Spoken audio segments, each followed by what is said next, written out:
Hürmetlik vatandaş, endi şu meselelerni merkezleştirip, birleştirip, muhakeme kılıp akaylı. Bugünkü islaha 2021 yıl 5. ayının 22. günü. Yukarıda körüp öttük hazır. Demek Rusya Federasyası bilen Amerika Qo'shma Shtatlari o'rtasida bardı keldi. Muşaqatimla yani Amerika Qo'shma Shtatlarining davlat ishlar katibi Antony Blinken Shimoliy Yevropani ziyorat qilish bilan boshlandi. Mesela 2020 yılı 11. ayda Amerika Qo'shma Shtatlarining sobiq prezidenti Trump efendi 7 devlet guruhi yig'inini Amerikada chaqirmoqchi bo'lgan edi. Hem Prezident Vladimir Putin, Rusya Federasyası'nın prezidenti Vladimir Putin'ni Rusya'dan Amerika'ya çağırıp şu yig'in qatnaştırmoqchi bo'ldi. Asli bu keyingi chaqlarda bu 7 devlet yig'ini 8 devlet yig'ini edi. Rusya Ukraynaga mudofaa qilganligi uchun Rossiyani bu qatordan chiqarib o'tgan. Biroq 2020 yılı Rusya Federasyası'nın prezidenti Vladimir Putin'ni qatnaştırmoqchi bo'lgan edi. Nima bo'ldi? 2020 yılı saylam tayyorligimi yoki boshqa sabablarmi? Sobiq prezident Trump hukumati yoki prezident Trump efendi 7 devlet guruhining yig'inini Amerikada chaqira olmadi va shundaqla Rusya Federasyası'nın prezidenti Trump nima, prezidenti Vladimir Putin nima Amerika kelish taklif qilamiz. Endi siz ko'ryapsiz. Biz boshda aytdik 6 ayning 15 kuni 3 davlatda Amerika Qo'shma Shtatlarining prezidenti Joe Biden bilan Rusya Federasyasıning prezidenti Vladimir suhbatlashdi ya ko'rishdi deydi. Muşunu orullaştırış için hazır Şimali Avrupa'da Rusya Federasyası'nın Tashqi ishlar ministri Sergey Lavrov bilan Amerika Qo'shma Shtatlarining davlat ishlar katibi Antony Blinken ko'rishdi. Biz baştan ahire sizga so'zlab kelyapmiz vatandoshim. Uyg'uriston masalasi Rossiya masalasidir. Uyg'uriston masalasi xalqaro ishi bir chekka yetgan Rossiya buningga arilishidir. Dep keldi hürmetlik vatandaşım. Hazırgacha bunda ifade görülmedi. Bunda bir siyaset ifadesi görülmedi.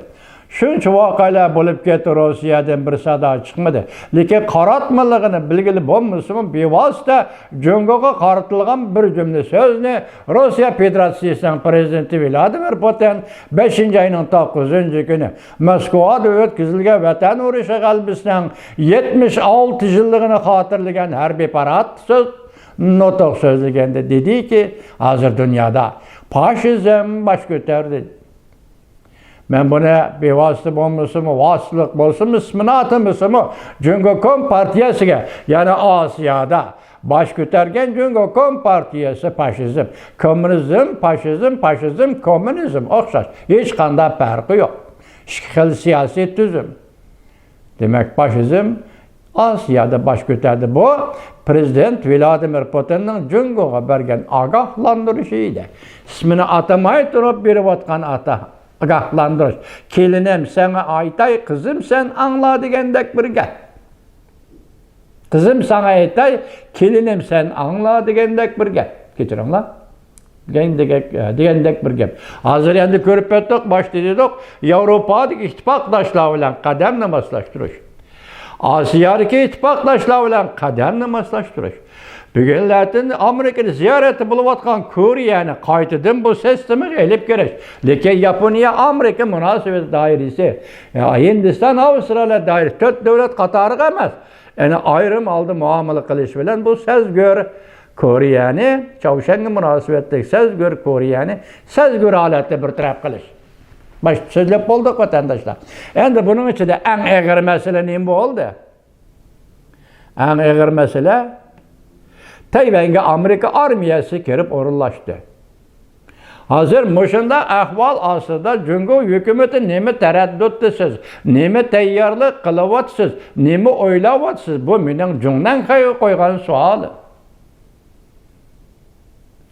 Barliq şuarlar ahmiyetini yo'qotdi. Jungo Partiyasi to'laydigan şuarlarning barlığı əhmiyetini yo'qotib bo'libmi, Tayvan masalasida tovlaydigan shuarlarning əhmiyeti tugashdi.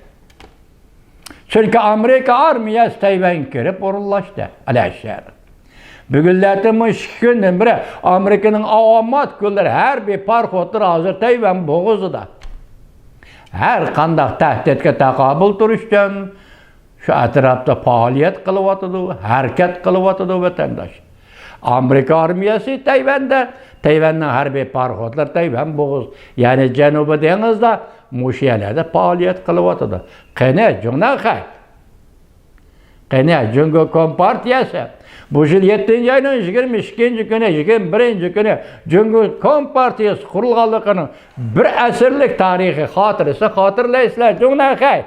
Qarang, Moşundaq bir paytda xotirlash partiya qurilganligini xotirlashning harpisida moşundaq eg'ir ish yuz bersa Junaqay sizlarni chori yo'q. Nemishqa men bu jumlani bunda ishlatdim vatandoshlar.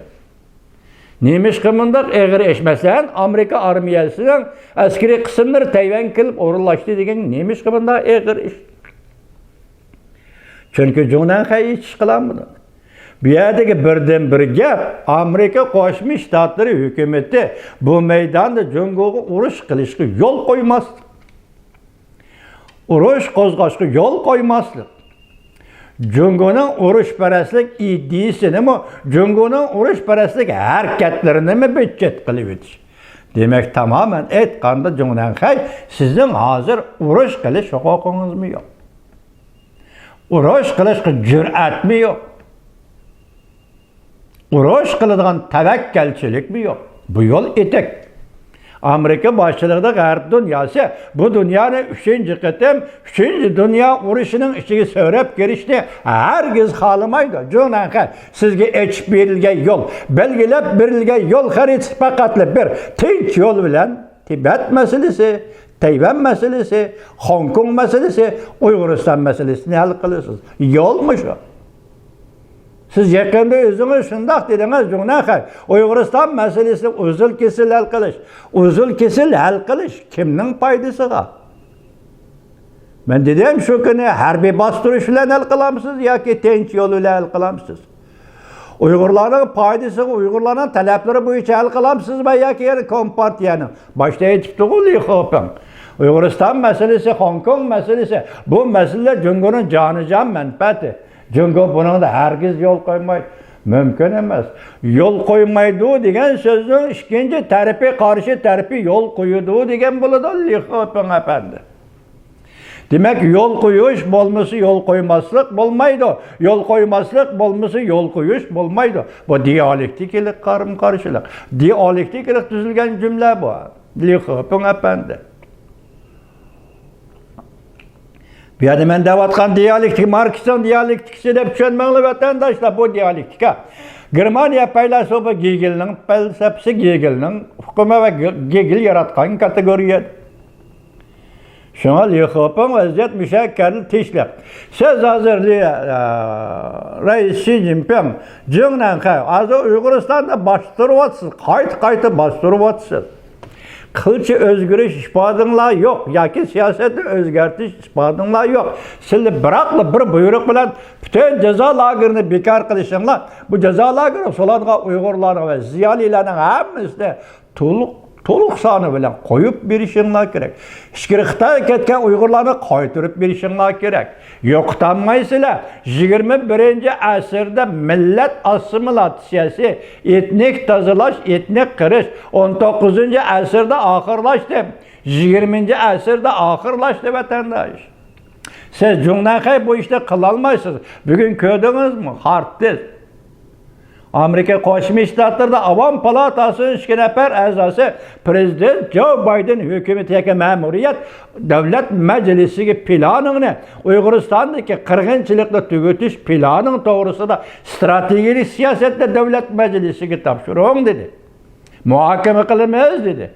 Demak, prezident Joe Biden hukumatining bu voqeani bartaraf qilishini talab qildi.